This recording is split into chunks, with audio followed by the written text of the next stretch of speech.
Highly favored one, I appreciate you joining me on the Healing Streams Reflection. The title for today's post is Refuge in a Fortress. A chapel now marks ground zero at the Pentagon. This reminds me of the 9/11 experience. It's the first thing you noticed when you crossed the threshold. The 5-sided stained glass window grabs your attention and holds you spellbound as the realization sinks in.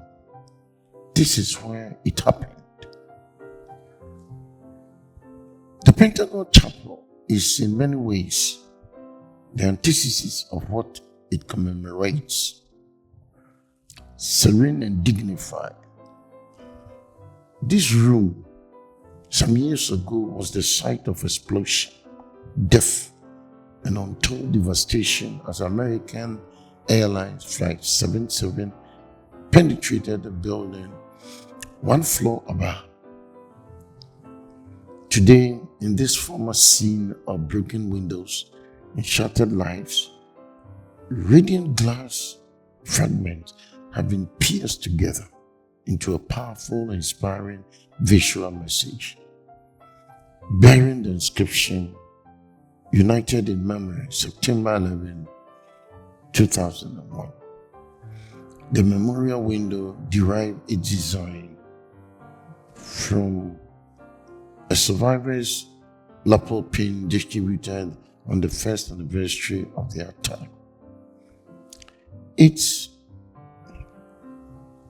iconography is rich.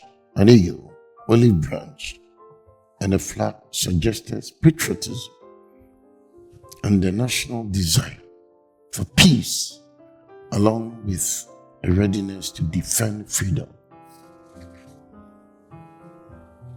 The Pentagon sits under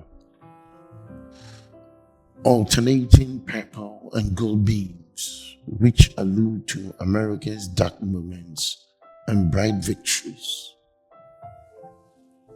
Encircling the design, 184 pieces of crimson glass commemorate each life lost there that day. Just as significant as the window's design is the method by which it was constructed. According to Dennis Roberts, owner of the Texas firm that donated materials and labor, inch-thick handmade glass was cut to size, bagged, and numbered. The entire assemblage was shipped to a conference of Army chaplains, who each picked a baggie and arranged a glass jigsaw puzzle style on a master's pattern. Badges included an extra chunk of colored glass, so every participant received a tangible reminder of this healing experience. As a final step, epoxy was poured to hold the nearly 400-pound prize piece of art together. Robert describes what he calls a sacred event.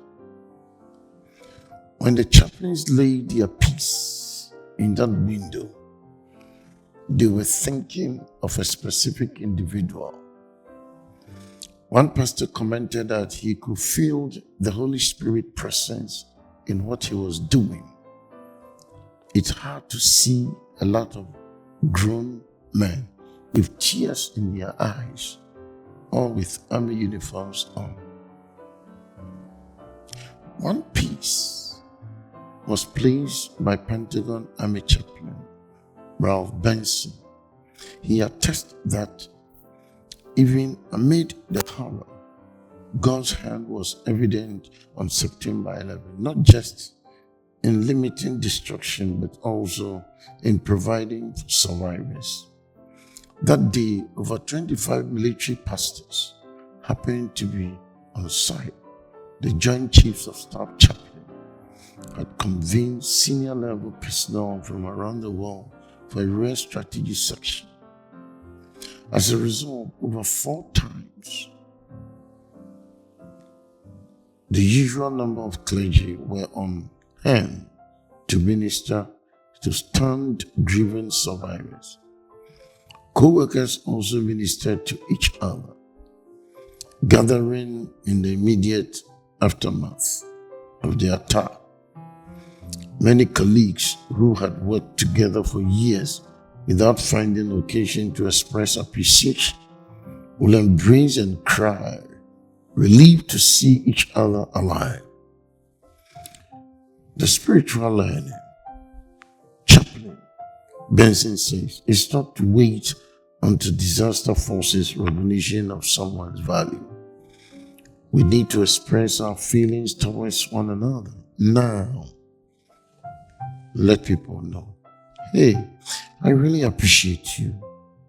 Learn to communicate affection for people in an appropriate way in the workplace. And good. The shared experience of survival developed a strong sense of community within the Pentagon and led to a second stained glass venture the following year. For the chapel's side wall, Robert designed 4 more windows, which include words from the oath of service. I will support and defend, so help me God. This time, assemblies were Pentagon employees who had lost associate on 9/11. Chaplain Benson explains, they not only had a chance to do something in remembrance of their fallen comrades, they created an image which is going to be in this chapel forever. And those images have a large audience. Previously, the Pentagon had one 10-seat prayer room upstairs. The new chapel holds 91. It is used by 500 staff members weekly at 13 workshop services and welcomes an estimated 4,000 visitors every month. Asked about the spiritual atmosphere at the Pentagon before and after 9/11, Chaplain Benson notes a similarity to the rest of the nation. All of a sudden, he declared, like the country, people here felt, number 1, blessed that they were still living, and number 2, concerned because of the perceived lack of security in our country. We never really thought that anybody could come and attack, of all things, the Pentagon. So it brought into the country this sense of insecurity and the need for security. And that's where faith came in. Faith allows us, beloved, to realize that there is a God who cares for us and provides us a security, even in the most insecure situation. He sees that idea summed up in the soldier's song, Psalm 91.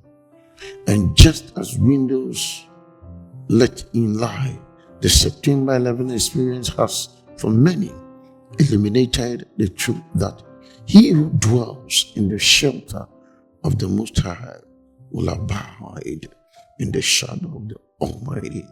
He is my refuge and my fortress. Thanks for listening, and may good Lord richly bless you. Bye for now.